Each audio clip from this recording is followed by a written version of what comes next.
आज जिस वक्त पे हम एक शहीद को याद कर रहे हैं, वो शहीद किस मकसद से शहीद हुए? इस मुल्क की हिफाजत करते हुए हुए। और इस मुल्क में इस बात के लिए जब बाबा साहब डॉक्टर अंबेडकर का संविधान बना, तो उसने इस मुल्क के हर बाशिंदे को बराबर का हक दिया था। कोई गरीब अमीर छोटा बड़ा नहीं, जात और मजहब के नाम पर कोई बड़ा शहरी और छोटा शहरी नहीं, सब इस मुल्क से मोहब्बत करने वाले लोग थे। और लेकिन गाजीपुर की, धामोपुर की सरजमी से जिस शख्स ने 9 सितंबर 10 सितंबर को 2 दिन के इस जंग में अपना एक नायाब नाम दर्ज करा दिया, उन्हें याद करते हुए हम ये बात कह रहे हैं कि ये केवल एक शहीद को याद करने का मंच नहीं है, उन तमाम लोगों को याद करने का मंच है जिन्होंने इस मुल्क को आजादी दिलाने में अपनी कुर्बानी दी है।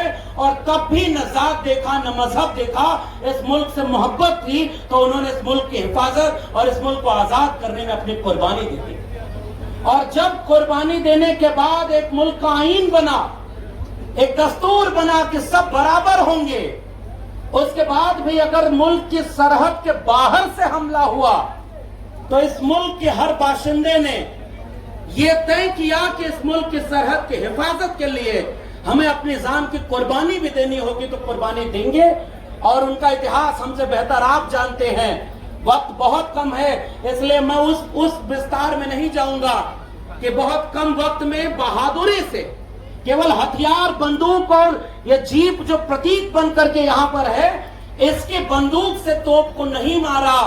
उन तमाम लोगों के नापाक मंसूबों को अपने हौसले और इरादे से वो ढकेला था पीछे, इसलिए हम उन्हें याद कर रहे हैं, उस शहीद को याद कर रहे हैं जिसके हौसले में दम। मगर जाते जाते हम ये बात कहना चाहते हैं कि इस मुल्क को जितना खतरा मुल्क की सरहद के बाहर जो लोग नापाक इरादा रखते हैं, जो कभी पहलगाम करते हैं, कभी पुलवामा करते हैं, उनसे जितना खतरा है उतना ही खतरा मुल्क के दूसरे छोर पर भी है, जो आपकी जमीनों को कब्जा कर ले और आप उसके सामने न लाल आंख कर पाओ और न उनको दिखा पाओ कि आप मुल्क की हिफाजत कर रहे हो और बाद में झूला झूलने चले जाओ।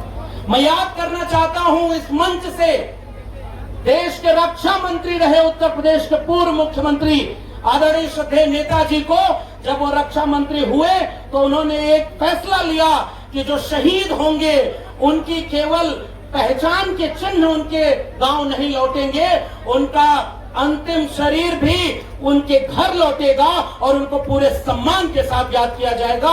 उस नेताजी ने सदन में खड़े होकर के, अभी यहाँ गाना बज रहा था, मैं बहुत कम वक्त में एक बहुत गंभीर बात कहना चाहता हूँ। जब राष्ट्रवाद उफान मारता है तो आप अपने पड़ोस के एक देश का नाम लेते हैं जो दुश्मन देश है, बिल्कुल ठीक बात है, लेकिन आपकी राष्ट्रभक्ति किसी दूसरे देश का नाम लेकर के साबित नहीं होगी।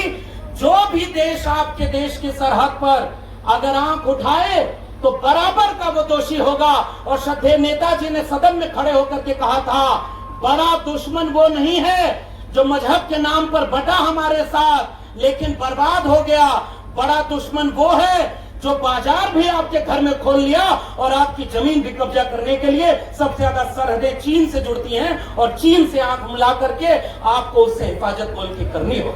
श्रद्धेय नेताजी को मैं याद करना चाहता हूं कि राष्ट्रवाद पूर्वांचल के लोगों, याद रखना वक्त बड़ा नाजुक है। जिस मुल्क में देश का प्रधानमंत्री बोलता हो कि कपड़ों से पहचान लो, जिस मुल्क में एक तबका, एक धर्म देख करके ये तय किया जाए कि कौन देशभक्त है कौन नहीं है, उससे पूछा जाए, उनके सामने जो लोग मजहब के नाम पर बांटे, वीर अब्दुल हमीद जैसे नामों को बड़े अक्षरों में लिखवाना, जो जिंदा हुए, पैदा हुए तब भी इसी मिट्टी में और इसी मिट्टी के लिए कुर्बान हो गए, ऐसे लोग किसी दूसरे की सर्टिफिकेट के मोहताज नहीं है कि वो देशभक्त हैं या उनकी कौम देशभक्त है कि नहीं है। ये बात मैं यहां से कहना चाहता हूं। आपके गांव में गाने बजते हैं, अभी बच्चे यहाँ कार्यक्रम कर रहे थे, उन गानों में भी केवल एक मुल्क का नाम लिया जाए, मुल्क की हिफाजत तो सब तरफ से करनी है। पड़ोस के जो मुल्क संविधान नहीं था तो आग लग रही है, बगल में एक नेपाल नामक देश है, वो जल रहा है। इस मुल्क को बाबा साहब डॉक्टर अंबेडकर ने एक बहुत खूबसूरत संविधान दिया कि इस मुल्क में जमहूरियत है, उसकी हिफाजत करना, सरहद के बाहर वाले उन तमाम लोगों से भी हिफाजत करना और सरहद के भीतर वालों से भी करना है। लेकिन भीतर जो लोग मजहब के नाम पर बांटे, उनसे सजग रहना। इसी गाजीपुर की जमीन के एक बड़े साहित्यकार राही मासूम रजा थे, और रजा साहब ने एक बड़ा उपन्यास लिखा है।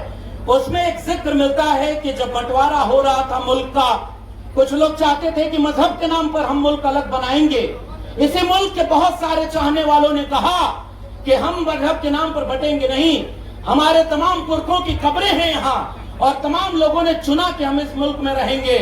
तो जब वहां कहा एक गांव के आदमी से कि साहब सुनते हैं आपको भी जाना पड़ेगा पड़ोसी मुल्क, तो उन्होंने लिखा कि इसी मिट्टी की है पैदाइश, दफन यहीं हो जाएंगे, न बुलाए किसी के आए थे, न निकाले किसी के जाएंगे। इसलिए सजग रहना। बहुत लोग आपके बीच में मजहब के नाम पर फसाद करने, जात के नाम पर आएंगे।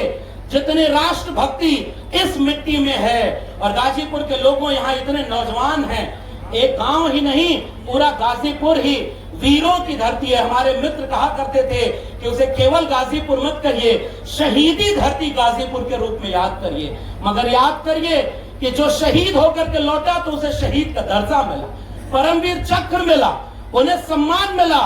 और जो लोग, जो हुकूमत आपके लिए अग्निवीर लेकर आए, अग्निवीर को कभी आप स्वीकार मत करना, यह आपका अपमान करने के लिए लाई गई है। इसलिए ऐसे लोग इस मुल्क को चलाएं जो मुल्क की हिफाजत भी करना जानते हो, मुल्क के बाहर के दुश्मनों से और मुल्क के भीतर जो लोग बांटते हैं उन्हें बांटने न दिया जाए।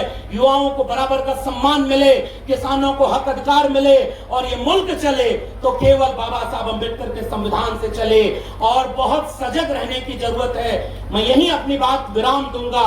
और सम्मानित मंच आदरणीय धर्मेंद्र यादव जी, इलाहाबाद के विश्वविद्यालय से लेकर सड़क से सदन तक वो हमेशा हक हुकूक की लड़ाई लड़ते रहे हैं, उनको हम सुनेंगे। मगर मैं परवेज भाई को, पूरी आयोजन समिति को और इस गाजीपुर की धरती से तमाम लोगों का, आदरणीय अफजाल जी यहाँ पर नहीं है, उन्होंने ही निवेदन किया था कि आप वहां जरूर आइएगा।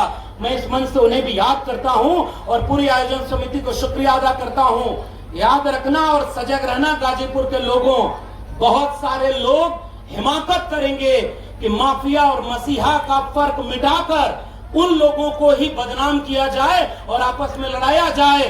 गाजीपुर एक ऐसा पैगाम दे जो जात और मजहब के नाम पर बटेगा नहीं, और उस शहीद को सच्चा सम्मान तब मिलेगा जब अग्निवीर खत्म होगी और केवल बाबा साहब के संविधान से देश चलेगा। बहुत बहुत शुक्रिया। वीर अब्दुल हमीद अमर रहे, हमारे तमाम शहीद अमर रहे। जय भीम, जय मंडल, जय समाजवाद, इनकलाब जिंदाबाद।